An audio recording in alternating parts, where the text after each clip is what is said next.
السلام عليكم ورحمة الله وبركاته. وعليكم السلام ورحمة الله وبركاته.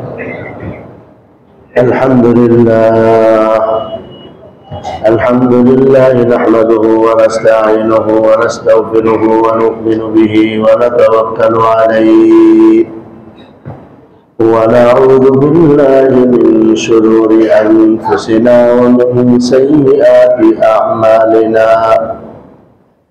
من يهده الله فلا مضل له ومن يضلله فلا هادي له، ونشهد أن لا إله إلا الله وحده لا شريك له، ونشهد أن سيدنا ونبينا ومولانا محمدا عبده ورسوله صلى الله تعالى عليه وعلى آله وأصحابه وبارك وسلم تسليما كثيرا كثيرا. أما بعد فأعوذ بالله من الشيطان الرجيم.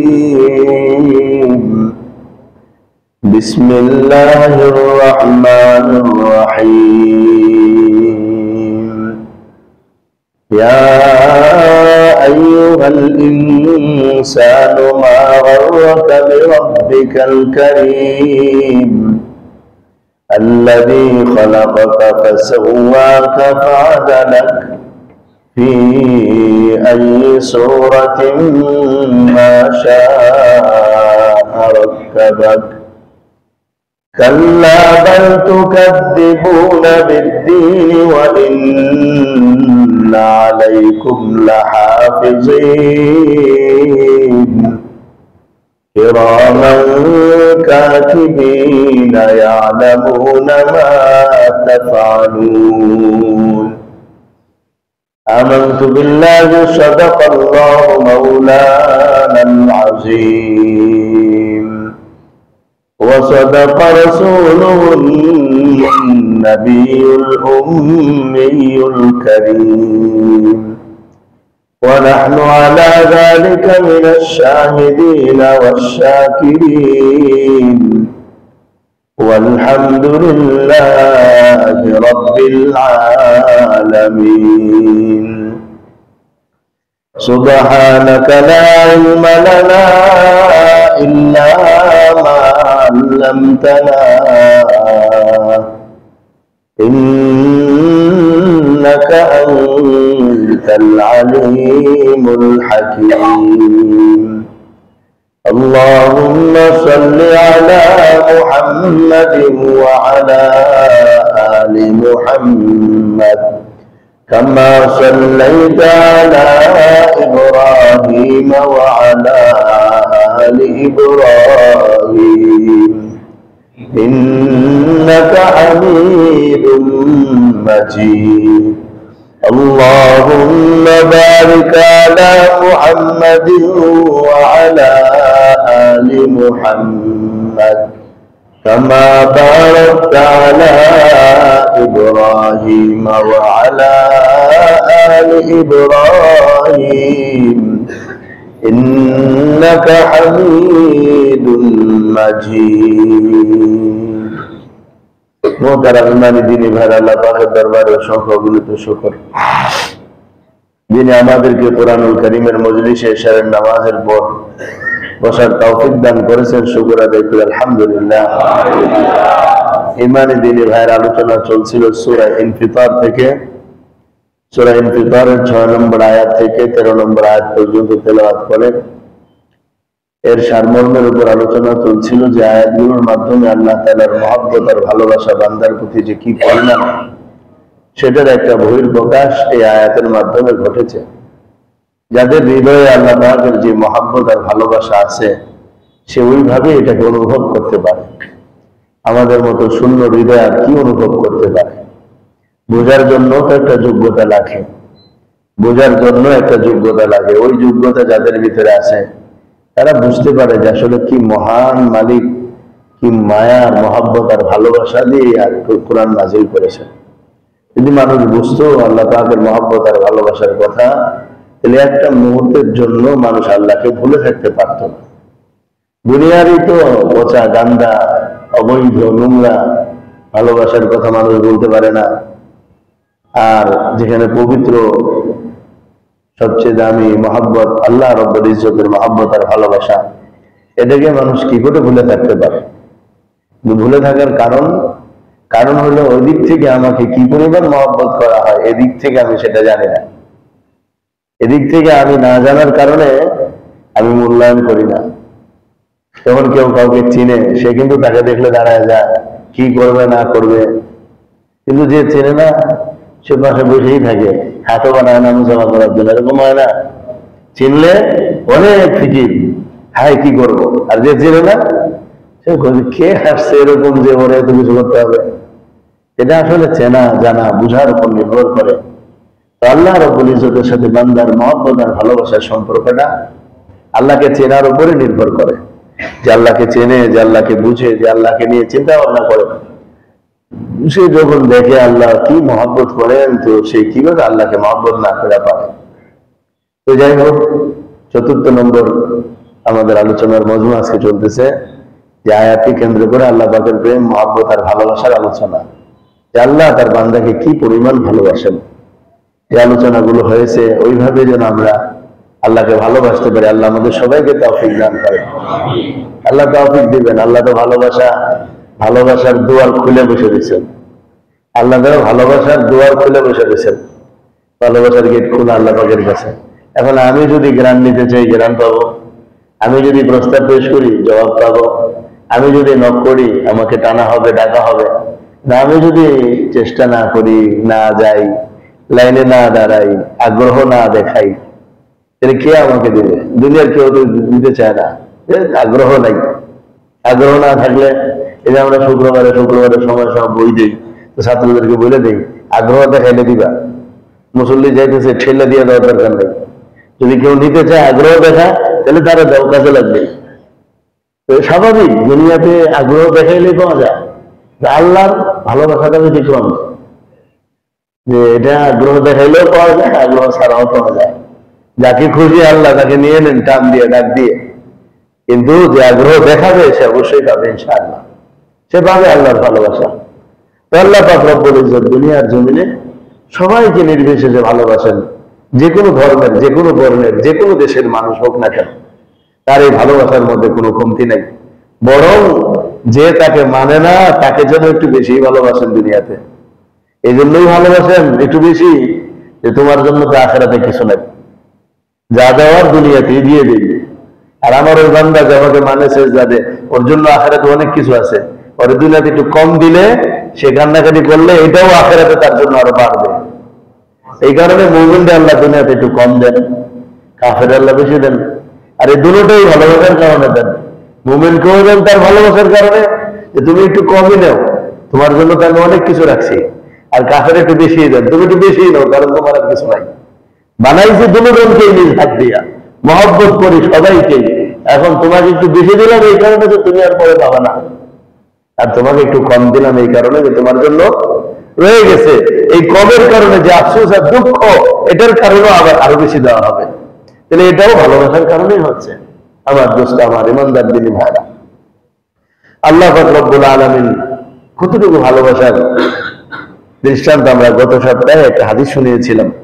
বুখারী, মুসলিম সহ বিভিন্ন কিতাবে হাদিস আসছে যে আল্লাহ তাআলা তার রহমত আর ভালোবাসা, দয়া মায়াকে 100 ভাগে ভাগ করেছিলেন। কত ভাগে? হ্যাঁ, একবার দিয়েছিলেন আমাদের সবাইকে। দুনিয়াতে যত মানুষ আসছে, যত কীট পতঙ্গ, হায়াওয়ান, জানোয়ার, যত মাখলুকাত আছে, সমস্ত মাখলুককে একবার ভালোবাসা ভাগ করে দিয়ে দিয়েছেন। আর নিজের কাছে 99 ভাগ ভালোবাসা রেখে দিয়েছেন। দয়া রহমত নিজের কাছে কত ভাগ রয়ে গেছে? ওই একবার ভালোবাসার প্রভাব দুনিয়াতে। সন্তানের খোঁজ খবর না পাওয়া গেলে মা পাগল হয়ে যায়, বাবার কথা বন্ধ হয়ে যায়, চেহারার হাসি উধাও হয়ে যায়, ঘুম, খানা, গল্প গুজব সব ধ্বংস হয়ে যায়, ব্যবসা বাণিজ্য কর্ম সব থেমে যায়। কেন? সন্তানের খোঁজ পাচ্ছে না। ভালোবাসা কতটুকু? যত সামান্য এক ভাগের কতটুকু পেয়েছে, যেটা মেপে দেখানো যাবে না। না কম্পিউটারে মাপা যাবে, না অন্য কোনো যন্ত্রে মাপা যাবে, সেটা মাপা যাবে না।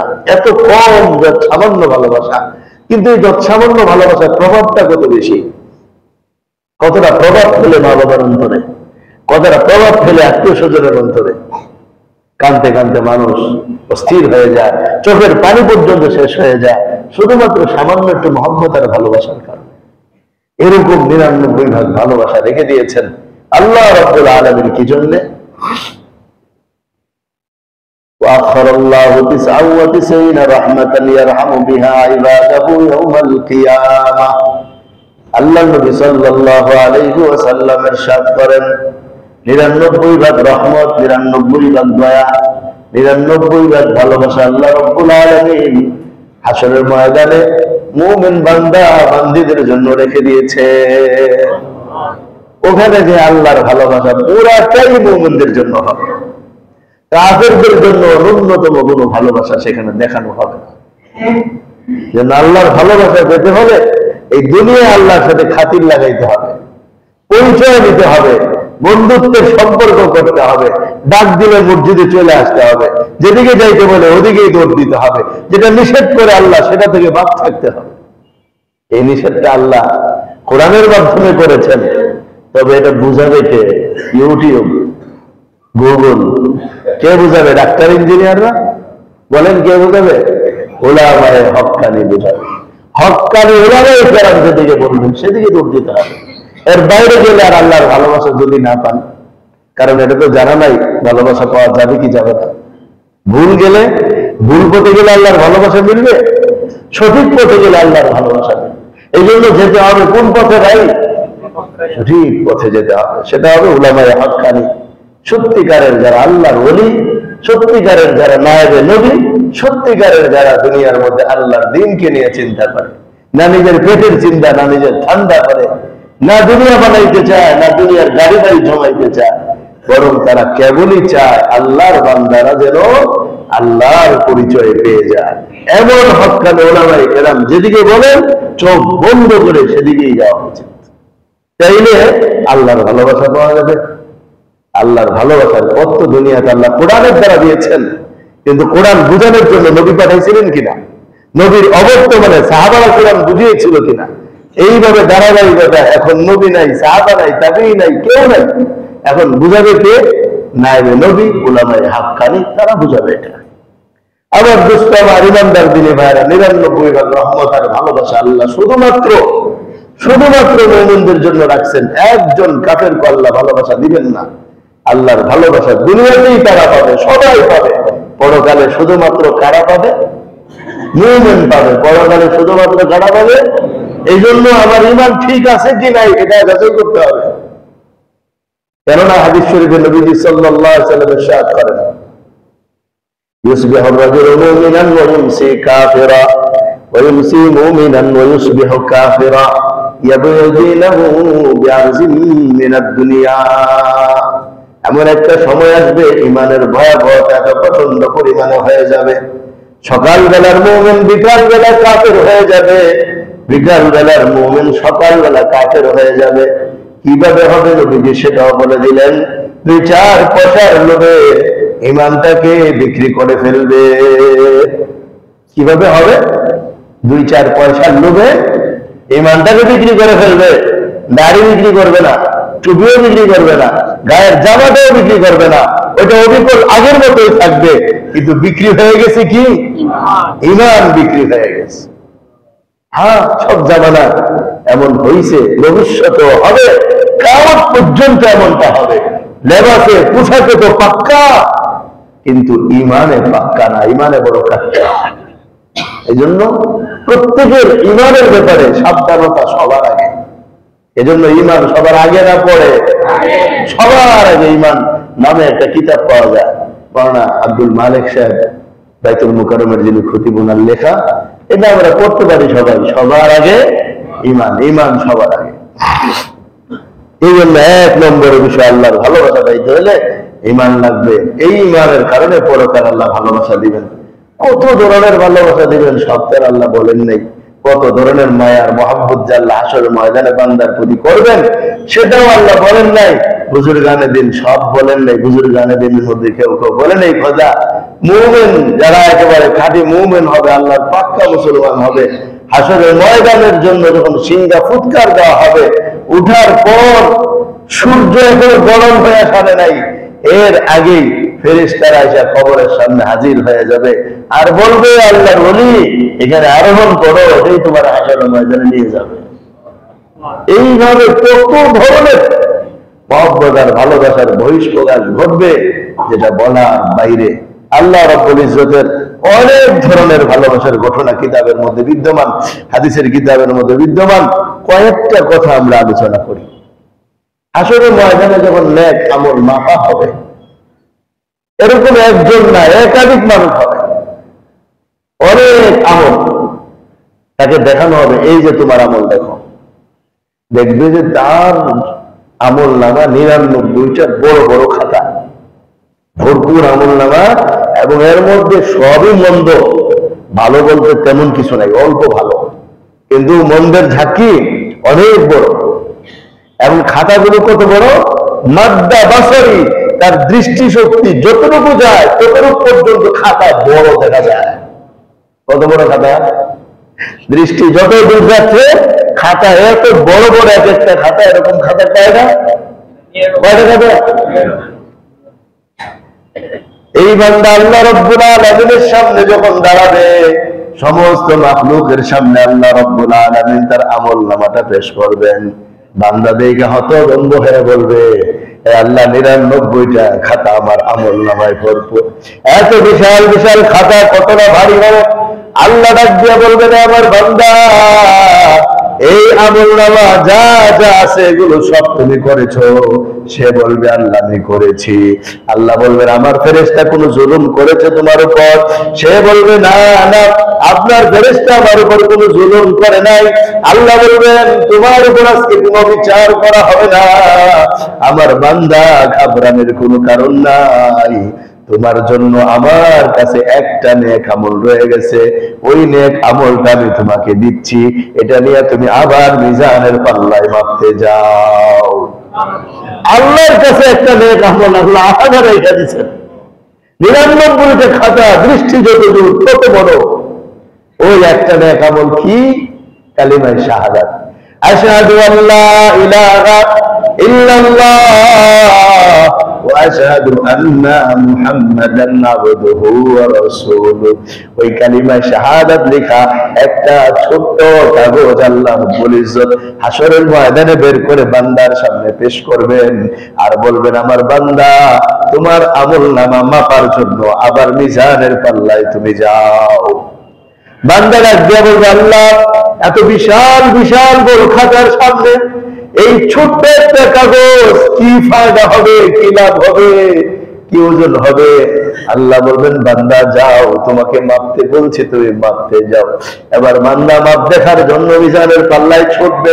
এই সব 99টা খাতা এক পাল্লার মধ্যে রাখা হবে, আর কালিমায়ে শাহাদাতের ওই খাতাটা, ওই কাগজটা আরেক পাল্লার মধ্যে রাখা হবে।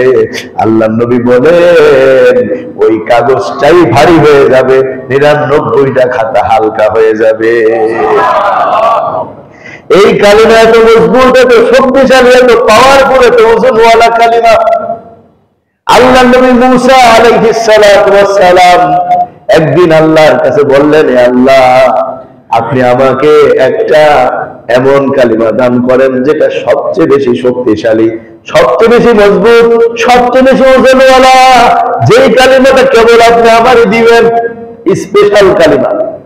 আল্লাহ ডাক দিয়ে বলেন, মুসা লা ইলাহা ইল্লাল্লাহ, এই কালিমাটা বেশি বেশি পড়ো, এটা সবচেয়ে বেশি ওজনওয়ালা। মুসা নবী আল্লাহকে ডাক দিয়ে বলেন, আল্লাহ আমি তো চাইছি আমি স্পেশাল একটা কালিমা, আপনি দিলেন একটা নরমাল কালিমা, এটা সবাই পড়ে। তখন আল্লাহ বলেন, মুসা এই কালিমাকে যদি এক পাল্লার মধ্যে রাখো আর 7 আসমান 7 জমিন আরশ কুরসি যা কিছু আমি আল্লাহ বানাইছি সবগুলো যদি এক পাল্লায় রাখো এই কালিমার পাল্লাটাই ভারী হয়ে যাবে। আমার দুষ্ট আমার বান্দার বিরু খারাপ ওই হাসরের ময়দানে আল্লাহ এরকম বান্দার প্রতি কেমন ভালোবাসার মায়া মহব্বত দেখাবেন, যেখানে 99টা খাতা জাহান্নামে নিয়ে যাওয়ার উপযুক্ত, সেখানে একটা কাগজ বের করে আল্লাহ তার জান্নাতের ফয়সালা করে দিবে। কত মায়ার, কত মহব্বত আর ভালোবাসা হলে আল্লাহ বান্দার সাথে আচরণটা করবেন।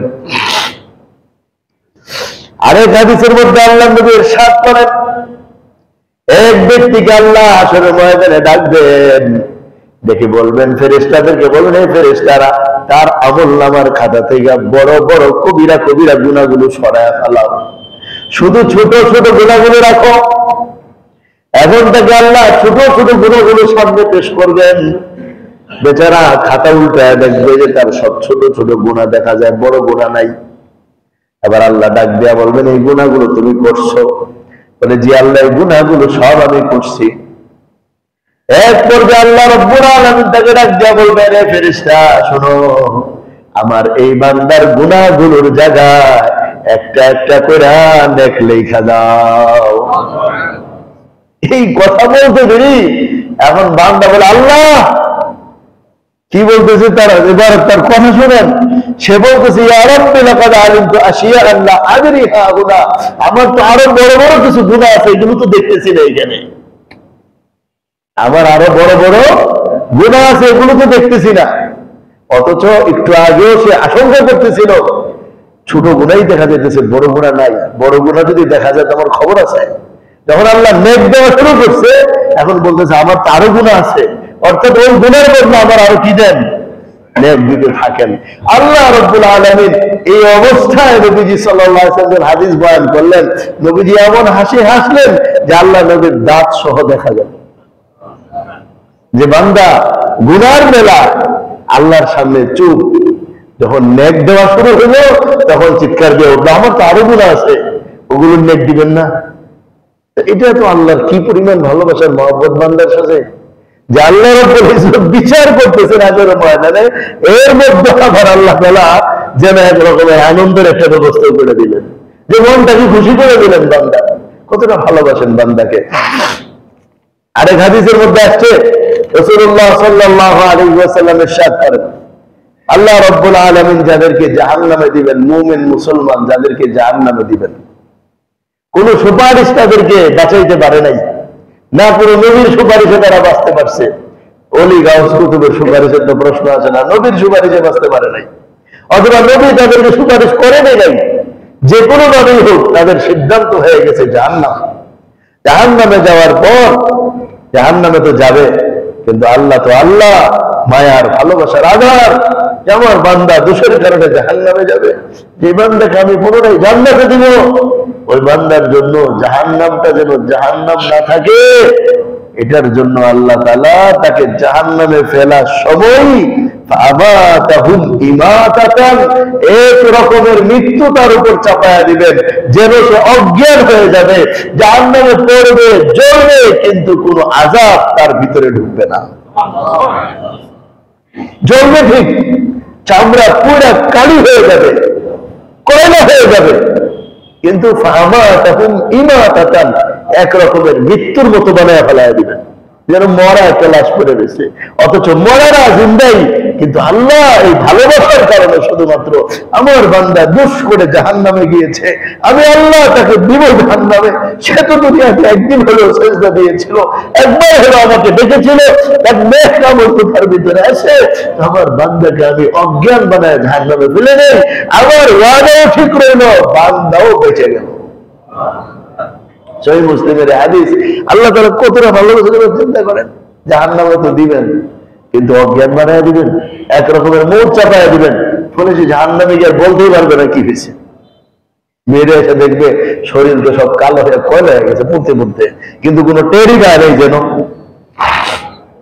আমার দুস্থ, এতটুকু হওয়ার জন্য তো একটা যোগ্যতা দরকার। ঈমান যদি থাকে, রবের সাথে সম্পর্ক আর ভালোবাসা থাকে, নিঃসন্দেহে আল্লাহ বাঁচাবেন, এটাই তো আমরা আশা করি। জাহান্নাম আমরা দেখতে চাই না কেউ। তারপরেও যদি কারো যাওয়া লাগে তো আল্লাহ তাআলা যেন অন্তত পক্ষে এই দোয়া আমাদের করার দরকার নেই। আমরা কি দোয়া করবো? আল্লাহ আপনি বাঁচাই দেন, জাহান্নাম আমাদেরকে দেখায়নি না। হ্যাঁ, আল্লাহ পাকের ভালোবাসার কত দৃষ্টান্ত হাদিস শরীফের মধ্যে আছে। এক হাদিসের মধ্যে আসছে আল্লাহ পাক রব্বুল আলামিন 4 জন ব্যক্তিকে জাহান্নাম থেকে উঠে আনতে বলবেন। 4 জন। কজন ভাই? 4 জন জাহান্নাম থেকে উঠে আসবে। আনার পর আল্লাহ পাক সামনে দাঁড় করায় বলবেন, তোমরা জাহান্নাম থেকে আসছো, জাহান্নামে চলে যাও। হাদিস শরীফের মধ্যে আছে একজন দাঁড়ায় থাকবে, ব্যাখ্যার মধ্যে লিখেছে 4 জন দাঁড়ায় থাকবে। আল্লাহ বলবেন জানা কেন? তাকায় বলবেন আল্লাহর কাছে মায়াবী চেহারা নিয়ে, আল্লাহ আপনি যখন জাহান্নাম থেকে বের করে আনছেন তো ভাবছি আপনি আর জাহান্নামে দিবেন না, এখন দেখি আপনি আবার জাহান্নামে যাওয়ার আদেশ দিতেছেন। এটা আমাদের আশা ছিল আপনি আর দিবেন না। তো আল্লাহ বললেন ঠিক আছে যাও, তোমরা আমার সাথে যে আশা করছো আমি তোমাদেরকে ওই সেই মুআমালা করলাম, মাফ করে দিলাম জান্নাতে। আরেক হাদিসের মধ্যে আছে 2 ব্যক্তিকে আল্লাহ ডাকবেন। ওই 2 ব্যক্তি জাহান্নামের মধ্যে এত চেঁচামেচি আর চিৎকার করতে থাকবে, মনে হয় যে পুরা জাহান্নাম মাথায় উঠে ফেলাইছে। এত চিৎকার জাহান্নামের ভিতরে, সব জাহান্নামীরা দেখে আশ্চর্য, আরে এটা এত চিল্লাকে, আযাব তো আমাদেরও হইতেছে, শাস্তি তো আমরাও পেয়েছি, কিন্তু এই দুইটা এত চিল্লাকে। মানুষ বলে না বিপদে তো আমরাও পড়ছি, মনে হচ্ছে জীবনে বিপদই দেখে নাই। এই অবস্থা বেশি চেঁচামেচি করার কারণে, আর্তনাদ আর বিলাপ আর চিৎকারের কারণে আল্লাহ তাআলা ফেরেশতাদেরকে বলবেন ওই 2টাকে বের করে নিয়ে 2 জন আসবে। আল্লাহ বলবেন কি ব্যাপার, এত চেঁচামেচি, এত চিৎকার, এত আর্তনাদ, এত বিলাপ কেন? বলবে আল্লাহ অনেক কষ্ট হইতেছে, আমাদের সহ্য করতে পারতেছি না, আপনার দয়া পাওয়ার জন্য চিল্লাচিল্লি করতেছি। কি পাওয়ার জন্য? আপনার দয়ার ভালোবাসা পেয়ে কি করতেছি? কান্নাকাটি করতেছি, জোরে জোরে চিৎকার করতেছি। আল্লাহ পাক রব্বুল আলামিন বলবেন ঠিক আছে, এটাই আমার দয়া, যেখানে ছিল সেখানে যাও। কোথায় যাও? মানে কই ছিল? জাহান্নামে ছিল, এখন জাহান্নামে যাও, এটা আমার দয়া। এই কথা বলা মাত্র 2 জন, তো একজন দৌড় দিয়া জাহান্নামে পড়ে গেছে গিয়ে লাফ দিয়া, আরেকজন দাঁড়ায় আছে। যে দাঁড়ায় আছে আল্লাহ তাকে জিজ্ঞেস করবেন তুমি দাঁড়ায় আছো কেন? তোমার সাথী তো জাহান্নামে পড়ে গেছে। সে বলবে আল্লাহ আপনি বের করে আনছেন, আবার দিবেন, আমি সন্দেহের মধ্যে আছি, আপনি একবার বের করে আনছেন আবার জাহান্নামে দিবেন, এটা কি হয়? এই কারণে আমি দাঁড়ায় রয়েছি, দেখি আপনার মায়ার দয়া আরো বাড়ে কিনা। আর যে পড়ছে ওর কথা নাই, কোনো হুজুর গায়ে দিল, ওরা জিজ্ঞাসা করে কি রে বেটা তোর অর্ডার দিতে দেরি দৌড়ে পড়ে গেলে, কত অর্ডার দুনিয়াতে দিচ্ছেন, সব তো মানি নাই, এখন একটা অর্ডার দিচ্ছেন, এটাও যদি না মানি তাহলে কেমন? এই জন্য আমি লাভ দিয়ে পড়ে গেছি। আল্লাহ 2 জনকে ডাক দিয়া জান্নাত দিয়ে দিবে। আর যে লাভ দিয়ে পড়ছে সে পড়া মাত্রই জান্নাত, জাহান্নামকে আর জাহান্নাম পাবে না, সে দেখবে আগুন তার গায়ে লাগে না, সে সেখানে গিয়ে জান্নাতি পরিবেশ পেয়ে যাবে। আর সে দাঁড়ায় থাকবে, আল্লাহ রাব্বুল ইজ্জত তাকেও মাফ করে দিবেন। এবার দেখেন বান্দার প্রতি আল্লাহর কতটা ভালোবাসা, কতটা মায়া, কতটা মহব্বত। যেমন এক একটা কাহিনী কত চমৎকার, কত হৃদয়ের মধ্যে ভালোবাসার আকর্ষণ তৈরি করে, যে হায় রব কত মহব্বত করে, আমরা তো রবকে কিছুই মহব্বত করি না। এত সুন্দর সুন্দর ঘটনা যিনি আমার আপনার জন্য সাজায় রাখছেন, অপরাধীদের জন্য সাজায় রাখছেন, বুঝা গেছে অপরাধ করার পরেও রব তাকে ভালোবাসে, জাহান্নামে যাওয়ার পরেও রব তাকে ভালোবাসে, কারণ তার ঈমান আছে। কোন বেঈমানকে রব ভালোবাসবেন না, কোন বেঈমানকে রব কাছে টানবেন না। সর্বশেষ আরেকটা কথা বলি, আমরা আজকে আলোচনা শেষ করব। সর্বশেষ যিনি জাহান্নাম থেকে বের হবেন তার ঘটনা আল্লাহ নবী শুনিয়েছেন। একাধিক ঘটনা আছে, এর মধ্যে এটা একটা সুন্দর ঘটনা। এক লোককে আল্লাহ তাআলা আদেশ করবেন জাহান্নাম থেকে বেরিয়ে আসো। আদেশ পাওয়া মাত্র দৌড়ায় গেটের দিকে আসতে থাকবে, কিন্তু আসতে চাইলেই তো জাহান্নামের ভিতরে যে আগুনের ঢেউ আর আগুনের দৌড়াদৌড়ি ছোটাছুটি চলতে থাকবে, এগুলো তারে কয়েকবারই ফালায় দিবে।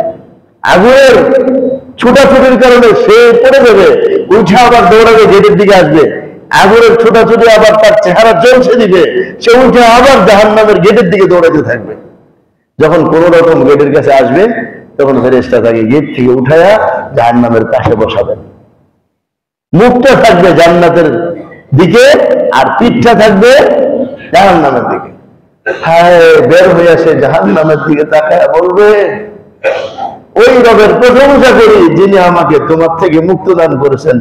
হ্যাঁ, আমার চেয়ে সুখী মানুষ মনে আর কেউ নাই, কারণ সবে মাত্র জাহান্নাম থেকে বের হয়েছে তো এখন তার আযাব নাই। যে বলতে, হ্যাঁ আমার চেয়ে সুখী মানুষ মনে আল্লাহর আর কোনো বান্দা নাই, আমি এখন যতটা সুখে আছি। একটু পরেই দেখবে একটু দূরে একটা গাছ দেখা যায়, গাছটা বড় সুন্দর, গাছের পাতাগুলো নড়তেছে, মনে হয় যে হিমেল হাওয়া চলছে, এবং গাছের নিচ দিয়ে একটা নহরের মতো কি যেন প্রবাহিত হয়ে গেল। এটা দেখে এতটাই তার কাছে আকর্ষণীয় মনে হবে, সে আল্লাহর কাছে ডাক দেব, আল্লাহ আমাকে যদি একটু ওই গাছটার কাছে পৌঁছায় দিতেন, আমি একটু পানি খাইতাম, ওই বাতাসের নিচে একটু বসতাম, গাছের ছায়া একটু গ্রহণ করতাম।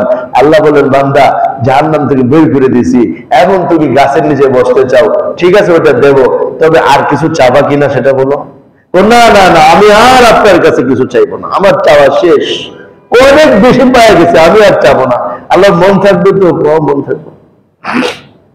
আল্লাহ অর্ডার দিবেন ফেরেশতাদেরকে ওই গাছের নিচে বসায় দিবে, এখন গাছের নিচে যাওয়ার পর পানি পান করবে, কি মজার জান্নাতি পানি, ছায়া উপভোগ করবে, কি যে আরামদায়ক ছায়া।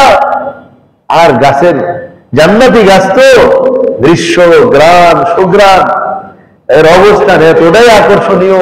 কিছুক্ষণ এখানে অবস্থান করার পর তার দৃষ্টি পড়বে আরো একটা গাছের প্রতি, যে গাছটা এর চেয়েও বেশি সুন্দর, এর চেয়ে বেশি আকর্ষণীয়, এর চেয়েও বেশি চিত্তাকর্ষক। এখন সে একবার চিন্তা করবে, আল্লাহর সাথে ওয়াদা করছি আর কিছু চাবো না, এখন তো ওইখানে তো যাইতে মন চাইতেছে, ওইখানে কিভাবে যাবো, আল্লাহরে বলতে হবে।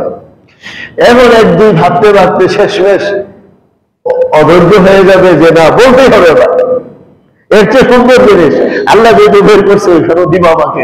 এরপর দেশ আল্লাহকে রাখবো, আল্লাহ, আল্লাহ বলবেন কি, আমার ওই গাছটার কাছে একটু যাইতে দিতে। আল্লাহ বলবেন, তুমি না ওয়াদা করছো, আর কোনো কিছু চাইবো না, কইটাই শেষ, আর কিছু চাবো না। দ্বিতীয় গাছের গোড়া আল্লাহ পৌঁছায় দিবেন, ওইখানের অনুভূতিটা হবে ভিন্ন, যেটা মালা আইনুন রাআত ওয়ালা উযুনুন সামিআত ওয়ালা খাতারা আলা কলবি বাশার, যেটা বলে বোঝানো সম্ভব না, আমি নিজেই তো বুঝি না, আমি বুঝাবো কিভাবে, এমন এক জিনিস এটা, কিন্তু অনুভূতিটা হবে ভিন্ন। কিছুক্ষণ এখানে বিশ্রাম করার পর জান্নাতের বাইরে একটা গাছ তার দৃষ্টিগত হবে, যেটা জান্নাতের গাছ না, জান্নাতের বাইরের গাছ। এইটা এটার চেয়ে আরো বহুগুণ সুন্দর, আরো বহু আকর্ষণীয়, আরো বড় চমৎকার। এখন তো আর বেচারার দিল কোনোভাবেই মানতেছে না, এই জায়গার ভালোই লাগে না, ওইখানে না গেলে শান্তি পাওয়া যাচ্ছে না। সবটাই কিন্তু আল্লাহ তাআলা সৃষ্টি করতেছেন, সবটাই আল্লাহ তাআলা তৈরি করতেছেন। এখন সে আবার কোন রকম মাথা উঠায় ডাক দেয়, আল্লাহ, আল্লাহ কি, কই গাছটা নিকট, তুমি না ওয়াদা করছো আর চাইবো না, বলে আল্লাহ শেষ, আর চাইবো আর চাইবো না, সর্বশেষ চাওয়া এটা আমার, এরপরে আমার আর কোনো চাওয়া নাই। আল্লাহ বলেন, আর কত চাইতে থাকবা, আর কত দিতে থাকবো বলো, তোমাদের এই চাওয়া কবে শেষ হইল আমার কাছে। আল্লাহ তাআলা আনন্দ করবেন, কত কত চাইতে থাকবো বলো, আর কত দিতে থাকবো, কত তোমাদের চাওয়া থেকে আমি রেহাই পাবো। হাদিসে এটাও আছে, আল্লাহ এটাই শেষ। তো তৃতীয় গাছের নিচে বসায়া দিয়েছে, এখন ওই গাছের নিচে বৈশা তো অশান্তি আরো বাড়ছে, কারণ এখন জান্নাতের মানুষের কথা শোনা যায়, জান্নাতের ভিতরের আনন্দের আওয়াজ আসতেছে, জান্নাতের মনোরম বাতাস এসে তার উপর দিয়ে গড়ায় যায়। এই সব জান্নাতের হালত দেখা সে এখন আল্লাহর কাছে দরখাস্ত করতেছে, আল্লাহ একটু যদি জান্নাতে যাওয়ার সুযোগ দিতেন, আমি আর কিছুই চাই। আল্লাহ তখন বান্দাকে ডাক দিয়া বলেন, বান্দা এই যে জান্নাতটা দেখতেছো, এই জান্নাত দুনিয়ার 10 জান্নাতের সমান, 10টার সমান, এই সবটাই তোমার মালিক বানায় দিলাম, যাও। এই বেচারা এটা বিশ্বাস করতে পারতেছে না, আমারে 10 দুনিয়ার সমান জান্নাতের মালিক বানায় দিবে, কি করে সম্ভব?